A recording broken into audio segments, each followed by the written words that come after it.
Regresamos, entramos ahora a nuestro espacio de Interzona. Vamos a platicar en esta ocasión con el maestro Juan Elías Chávez. Él es el secretario general, el dirigente estatal de la sección 13 del Sindicato Nacional de Trabajadores de la Educación del Magisterio en Guanajuato. ¿Qué tal, maestro? ¿Cómo estás? Buenas noches. Buenas noches, pues agradecerte la invitación que nos haces, Arnoldo, siempre en este compromiso que tienes de informar a la sociedad. Decirte que para nosotros es un gusto estar aquí contigo y darte a conocer el punto de vista que los maestros estamos sintiendo de la problemática que en estos momentos estamos viviendo. Para eso te hemos invitado. Gracias. Te agradezco también yo tu presencia aquí, que hayas aceptado este diálogo franco y abierto. Los vimos este fin de semana a los maestros de Guanajuato llevando a cabo movilizaciones en diversas plazas, en León, en la capital del estado. Están los maestros en pie de guerra. Juan Elías, platícanos por qué. Yo creo que este fin de semana y el pasado fin de semana también. Mira, en el caso de la sección 13, ante esta problemática que estamos viviendo, precisamente de esta reforma que se dio primeramente con el tema de una reforma educativa, que no tiene nada de educativa, que nosotros sentimos que es una reforma laboral, que ahora es una reforma constitucional al artículo 3 y al artículo 73. Sentimos que hay cosas muy importantes que tanto los compañeros, maestros y la sociedad y ustedes tienen que conocer. Hay que un poco nada más precisar en nuestro público que estamos hablando de la reforma enviada al Congreso dentro de este llamado Pacto por México, por el presidente Enrique Peña Nieto, que elevó a rango constitucional una cuestión, y por eso te refieres tú al tema laboral, que es la evaluación de los maestros, ¿no? Así es. Entonces, ahora sí, para que nos hables tú más de esto. En esta reforma, yo siento que primeramente sí se atenta contra la escuela pública, que sí hay una tendencia a la privatización, y por qué no decirlo, yo creo que no es malo que se conozca, y como representante sindical también tenemos que comentarlo. Hay un atentado contra la estabilidad laboral y contra los derechos laborales de los trabajadores de la educación. Yo lo quise poner así, en segundo término, en tercero, porque pareciera ser como que se quisiera ver como si lo único que nos importara es la defensa de los derechos laborales de los trabajadores de la educación. Sí nos preocupa, Arnoldo, es precisamente la esencia, la vida y las acciones que tenemos que hacer esta organización sindical. Son un sindicato. Así es, y nadie nos tiene que ver mal si nosotros hacemos esta parte de la derecha, de la defensa de los derechos de los compañeros. Pero también nos preocupa la escuela pública. Nos preocupa esta tendencia que se da precisamente a la privatización de la misma. Y por esa razón, en la sección 13, en la pregunta con la que iniciamos, hemos iniciado primeramente con una etapa de, digamos, de información y orientación hacia todos los trabajadores de la educación, porque pareciera ser que a través de algunos medios y a través de algunas declaraciones que se hacen no únicamente de los medios, sino de personajes políticos y de personajes que están en la comunicación, pareciera ser públicos que digamos que no va a pasar nada, que esto no está sucediendo nada, e incluso hay una carta también que se está haciendo llegar a los trabajadores de la educación, donde sentimos que se está distorsionando la realidad de la misma, y bueno, es necesario que aclaremos aquí con todos los compañeros. Si te gusta, vamos por partes, para que a la gente le quede muy claro. Sí, ¿En qué consiste lo que tú llamas un atentado a los derechos de los trabajadores? Esa primera parte, mira, yo que creo contiene que la reforma Peña Nieto. Yo aclaraba en esta primera parte porque precisamente quiero aclarar que nosotros no estamos en contra de una reforma educativa. En verdad nosotros lo que queremos es una reforma educativa que sí hable de un curso de formación y capacitación profesional para los trabajadores de la educación, que hable de la currícula que podemos hacer a las escuelas normales, que hoy están criticadas por esta misma reforma, pero que nadie hemos hecho nada por revisar cómo está la currícula y qué reforma podemos implementar en las escuelas normales. Que son responsabilidad del Estado. Así es. Podemos hablar que en esta reforma no existe y no se habla de planes, currículas y reformas a los planes y programas de estudio. Pero no va a venir un reglamento, maestro, que después va a aterrizar algunas cosas y donde podrían matizarse lo que ha sido la gran reforma constitucional. Yo creo que sí viene la elaboración de las leyes secundarias, pero regresando en esta parte con la pregunta que tú nos decías, ¿dónde sentimos que la se da afectación laboral? La afectación laboral. Primeramente decirnos que nosotros nos oponemos a una reforma educativa, es más, impulsamos y creemos en una reforma educativa. Aquí en Guanajuato hemos venido realizando algunas acciones que ya están contempladas en esta propuesta, pero que además son una propuesta de la organización sindical. Mira, la creación del Instituto Nacional de Evaluación Educativa lo propusimos nosotros. La asignación de las plazas a través de un concurso de oposición lo propusimos nosotros y lo vivimos nosotros aquí en Guanajuato también. Podemos hablar de que aquí en Guanajuato, para ascender a alguien como director, tiene que pasar a través de un concurso de oposición que se llama escalafón, donde se toma en cuenta la antigüedad, la preparación, el desempeño profesional de los trabajadores de la educación para poder ascender a esto. Entonces, esta parte ha sido propuesta de nosotros y es lo único que creemos que contiene de aspecto educativo en esta reforma, por eso nosotros la descalificamos, de que en verdad sea una reforma educativa, y donde sentimos que se afecta la estabilidad laboral de los trabajadores de la educación. Hoy se dice que para poder ingresar y promocionarte a partir de esta ley, también tendrías que defender un concepto que se llama la permanencia. La permanencia, para nosotros queda claro que si no estás de acuerdo o que si no estás en el sentido de aprobar un examen, que es un examen sumamente estandarizado y criticado por todos los trabajadores de la educación, corren riesgo de que se te quite tu trabajo. Aun cuando en la misma iniciativa que se presentó y la diferencia que hay entre la reforma que se aprobó, contempla una frase que dice que se rescatarán o se salvaguardarán los derechos constitucionales o los derechos contenidos en la Constitución de los trabajadores de la educación. Algo que nos preocupa a nosotros y que estamos informando con los compañeros es precisamente lo que pasa en el sexto transitorio, donde nos dice que una vez que se apruebe esta ley se derogarán las leyes que se antepongan precisamente a esta ley. Por esa razón yo quiero aclarar que nosotros como organización sindical impulsamos la solicitud de un juicio de amparo. Un juicio de amparo que tiene la intención precisamente de protegernos. Entiendo y que de anticipación a lo que pudiera pasar, ¿no? Hicieron solicitudes masivas para Así es, aquí en Guanajuato fueron 26.600 los trabajadores de la educación que promovieron el juicio de amparo con nosotros. Y la verdad yo quisiera manifestar con esta parte que te estoy diciendo, de que nosotros no queremos afectar el servicio educativo. Demostramos, y que quiero que quede claro el mensaje en este caso a toda la audiencia que tiene tu programa, que nosotros no queremos suspender labores ni queremos afectar el quehacer educativo. Que o sea, lucharán por las vías constitucionales. Así es, ¿no? y esta actividad la hicimos en sábados y domingos. Mira, tuvimos la capacidad de movilizar aquí en la sección 13 a más de 30,000 trabajadores de la educación sin afectar el servicio educativo.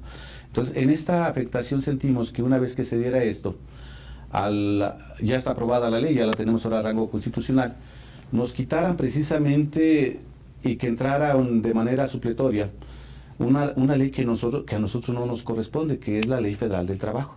Por eso nos estamos amparando para que precisamente en esta etapa de indefinición nosotros sigamos conservando la reglamentación que a nosotros nos corresponde. Correcto. Como son nuestras propias condiciones generales de trabajo, la Ley Federal de los Servidores Públicos al Servicio del Estado, la reglamentación de escalafón, de carrera magisterial. Entonces, en ese sentido va precisamente el amparo que estamos haciendo, porque al entrar la Ley Federal del Trabajo, nosotros pasaríamos a esta ley que reglamenta a los trabajadores del apartado A. Y ahí en algo que no se tocó en la reforma laboral que se hizo antes de que terminara el presidente Calderón. Y en este apartado A sí existe lo que es el servicio civil de carrera, sí existe la palabra el concepto de la permanencia. Por lo que veo, es una lucha fuerte. O sea, están pretendiendo otra reforma constitucional, maestro. Pero si quieres, para hablar de eso, déjame ir a una pausa y tenemos otro rato para platicar después de regresar a tus anuncios. ¿Me permites? Claro que sí. Muchas gracias. Con mucho gusto. No se vaya, estamos platicando con el maestro Juan Elías Chávez. Él es el secretario general de la sección 13 del Sindicato Nacional de los Trabajadores de la Educación, la sección que agrupa a los trabajadores de la educación federales aquí en Guanajuato. Después de estos mensajes continuamos con esta entrevista.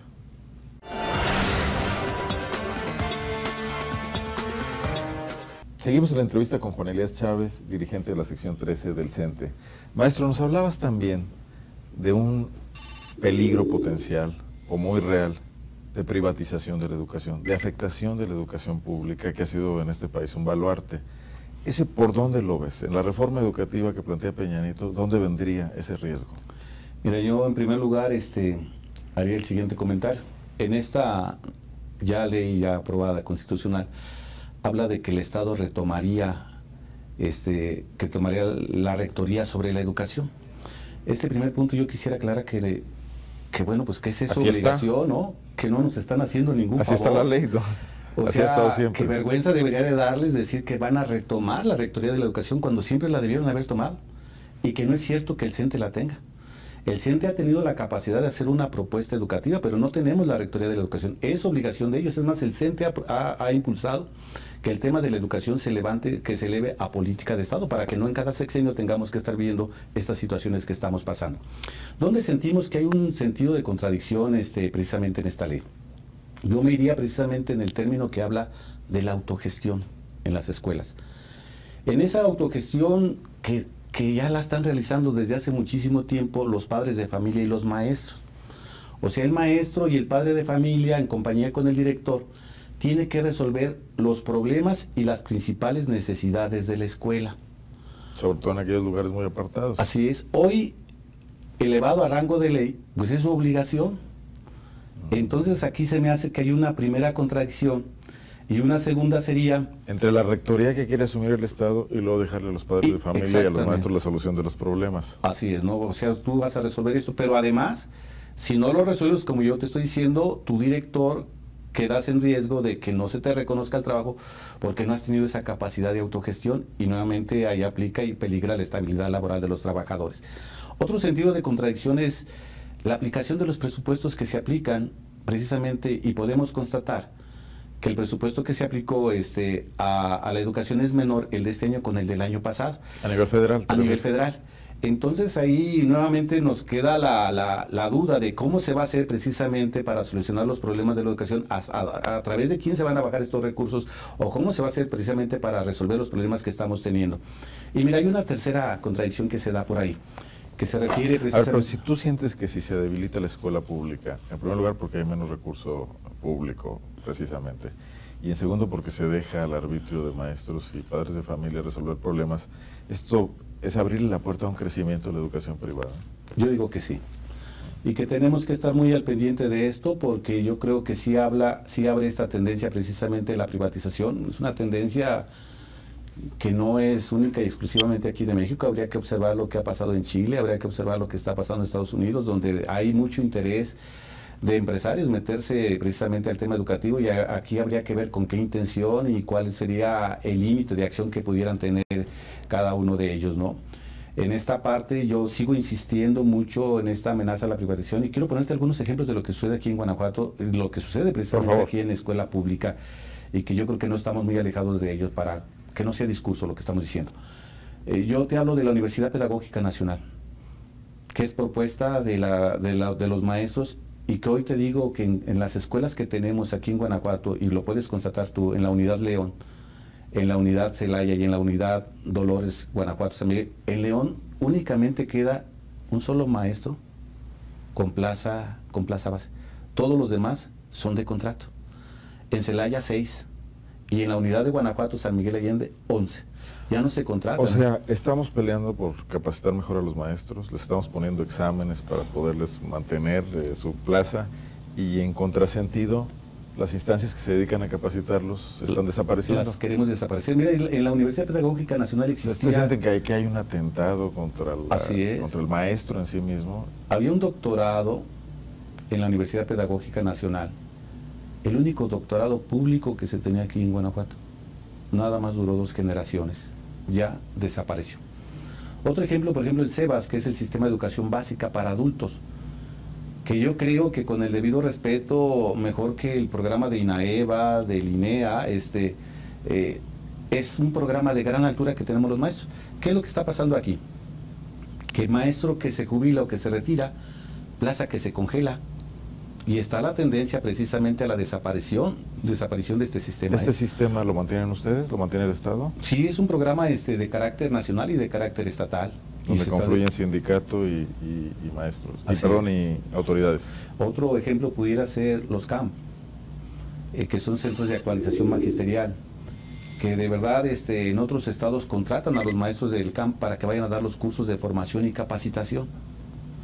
Son capaces de generar recursos propios, pero no tienen la facultad de poder comprar el material que se requieren, porque hay una gran burocracia en el mismo, de comprar una computadora, de comprar un cañón, y son sujetos a este tipo de cosas. Pero además, si tenemos este grupo de capacitación, que es un gran grupo aquí en Guanajuato, ¿Por qué tendríamos que estarle pagando a las instituciones privadas para que den la formación y la capacitación de los maestros? Gastando un recurso público que no se tiene. Así es, ¿no? Y peor aún. Juan Elías, quiero entrar a otro tema. Sí. Me queda claro esto que planteas, que es un poco el tema político. Dentro del Pacto por México están interviniendo pues prácticamente todos los partidos. Ellos avalan esta reforma educativa. ¿No se siente aquí que hay un gran embate contra el Sindicato Nacional de los Trabajadores de la Educación, o en concreto incluso contra su actual dirigente, la maestra Esther Gordillo? Mira, yo siento que el principal embate no lo es.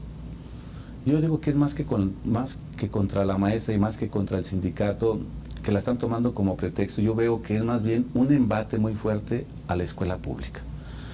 Que hoy les importó más los intereses de su sigla de partido que precisamente la visión de defender la escuela pública y por consiguiente tener una educación pública de calidad, a la altura de lo que ocupamos los mexicanos. Aunque están ahí también partidos de izquierda que han sido defensores tradicionales de la escuela pública. Lamentablemente así es. Lamentablemente yo creo que los personajes que aparecen involucran, y lo hemos visto todos, no estamos inventando nada tú y yo, queda muy claro que quien ha estado participando de manera muy activa, y estos son los tres principales partidos de este país, que es el PRI, que es el PAN y que es el PRD. Yo no puedo decir que es en su totalidad el partido, pero sí te puedo decir que sí están los tres y que este aspecto sí nos debe de preocupar, ¿no? A mí me preocupa esto de que venga este priismo que desde tratar de impulsar las corrientes neoliberales hoy retoma este carácter y venga a tratar de privatizar este sentido de la educación, tratar de complementar algo que quedó a lo mejor en otros tiempos inconcluso e incompleto. Pero también de esa fuerza de la derecha del PAN que siempre es opuesto precisamente... Pero que no se atrevió siendo gobierno. Así es, y que hoy retoma esta parte y que yo creo que en esta parte... Ellos han dicho que el Pacto por México avanza las reformas que el PAN no pudo hacer. Yo coincido también, y bueno, el Pacto por México habría que revisar que no únicamente, ahorita viene pues, con la cuestión de la educación, pero yo creo que en un tema más adelante podríamos analizar cuáles son las otras reformas que está contemplando lo que es el Pacto por México, ¿no? Hoy a través de este Pacto por México empezamos a hablar más del seguro social, donde pareciera ser que hay que enajenar, hay que proyectar, hay que precisar que el seguro social está mal. Quizás la tendencia que se venga pudiera ser la próxima es también la privatización del sector salud. Maestro Juan Elías, una pregunta más que te quiero hacer. ¿Hasta dónde van a llegar este inicio de lucha que ahorita es informativo, que está haciendo los fines de semana, que no quiere interrumpir clases? Los maestros se han planteado ya que si no se les hace caso, ¿puede esto crecer? Sí, yo te digo que hoy de esta etapa que te informé que es de información y orientación, pasamos a la siguiente etapa que es de un acercamiento a los padres de familia, donde también les queremos explicar a ellos qué es lo que está pasando, qué es lo que estamos argumentando precisamente por la misma campaña que se están dando a través de algunos medios de comunicación donde le están haciendo creer que viene diferente. También queremos decir en qué les afecta. Igual sin afectar el servicio a clases, tenemos que buscar el apoyo de los padres de familia. Pero también ya vamos a salir sábados y domingos, algunas acciones en parques y jardines públicos, con acciones, con eventos tanto educativos como sociales, precisamente donde tratemos de convocar a la mayor parte de la ciudadanía. Pero decirte que no descartamos ningún otro tipo de movilización. Hoy queda pendiente aquí en Guanajuato, el jueves se sube a tribuna precisamente la aprobación de esta ley aquí en el estado de Guanajuato. La validación de la reforma. Así es, bueno, ya está aprobado, ya nada más faltaría aquí en Guanajuato.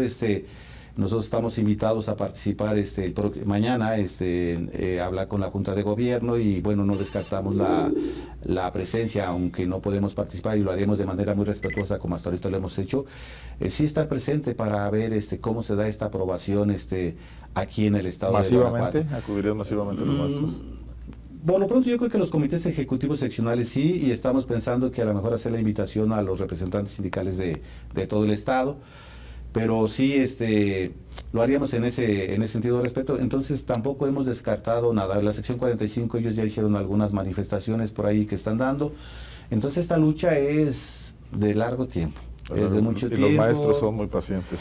Hoy te agradezco tu presencia aquí, se nos ha terminado el tiempo lamentablemente, pero estaremos muy atentos a toda esta ruta crítica que nos has comentado el día de hoy y a lo que ocurre con la reforma y la participación de los maestros en la lucha por defender sus derechos. No, yo te lo agradezco a ti, la verdad, siempre he tenido un concepto de ustedes de ese compromiso que se tiene principalmente social a favor de la causa de todos los mexicanos. Y estamos abiertos a las opiniones de todos los sectores públicos de este estado y del país. Yo espero nos sigas invitando y si algún tiempo tenemos que debatir con otra gente, aquí estamos. Esta es tu casa, maestro, y te tomo la palabra. Puede ser interesante tener los dos puntos de vista. Me parece bien. Algún defensor de la reforma y ustedes. Muy bien, muchísimas gracias. Regresamos, no se vaya, todavía no terminamos este programa, todavía tenemos algunas cosas. Vamos a unos mensajes y volvemos.